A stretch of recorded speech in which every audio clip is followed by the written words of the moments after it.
అందరికీ నా హృదయపూర్వక నమస్కారం. గౌరవ ప్రధానమంత్రి శ్రీ నరేంద్ర మోదీ గారి నాయకత్వంలో భారతదేశం విశ్వవిజేతగా అవతరించే దిశగా పయనిస్తోంది. ప్రజలతో ఆయన ఏర్పరచుకున్న ఆత్మీయ అనుబంధం, దార్శనికత, బలమైన నాయకత్వంతో భారతదేశాన్ని ప్రపంచ వేదికపై బలమైన దేశంగా తీర్చిదిద్దారు. ఆయన ప్రతి భారతీయ భాష మాట్లాడకపోవచ్చు, కానీ కశ్మీర్ నుండి కన్యాకుమారి వరకు ప్రతి సామాన్య పౌరుడి మనస్సుని, భారతదేశ అస్తిత్వాన్ని అర్థం చేసుకున్న ఒక గొప్ప నాయకులు నరేంద్ర మోదీ గారు.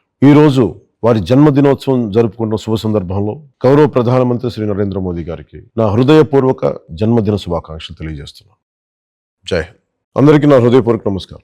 గౌరవ ప్రధానమంత్రి శ్రీ నరేంద్ర మోదీ గారి నాయకత్వంలో భారతదేశం విశ్వవిజేతగా అవతరించే దిశగా పయనిస్తోంది. ప్రజలతో ఆయన ఏర్పరచుకున్న ఆత్మీయ అనుబంధం, దార్శనికత, బలమైన నాయకత్వంతో భారతదేశాన్ని ప్రపంచ వేదికపై బలమైన దేశంగా తీర్చిదిద్దారు.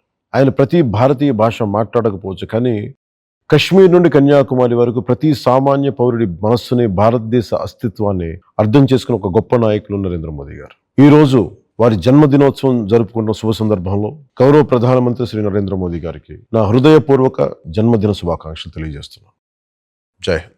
అందరికీ నా హృదయపూర్వక నమస్కారం. గౌరవ ప్రధానమంత్రి శ్రీ నరేంద్ర మోదీ గారి నాయకత్వంలో భారతదేశం విశ్వవిజేతగా అవతరించే దిశగా పయనిస్తోంది. ప్రజలతో ఆయన ఏర్పరచుకున్న ఆత్మీయ అనుబంధం, దార్శనికత, బలమైన నాయకత్వంతో భారతదేశాన్ని ప్రపంచ వేదికపై బలమైన దేశంగా తీర్చిదిద్దారు. ఆయన ప్రతి భారతీయ భాష మాట్లాడకపోవచ్చు, కానీ కశ్మీర్ నుండి కన్యాకుమారి వరకు ప్రతి సామాన్య పౌరుడి మనస్సుని, భారతదేశ అస్తిత్వాన్ని అర్థం చేసుకున్న ఒక గొప్ప నాయకులు నరేంద్ర మోదీ గారు. ఈ రోజు వారి జన్మదినోత్సవం జరుపుకున్న శుభ సందర్భంలో గౌరవ ప్రధానమంత్రి శ్రీ నరేంద్ర మోదీ గారికి నా హృదయపూర్వక జన్మదిన శుభాకాంక్షలు తెలియజేస్తున్నాను. జై హింద్.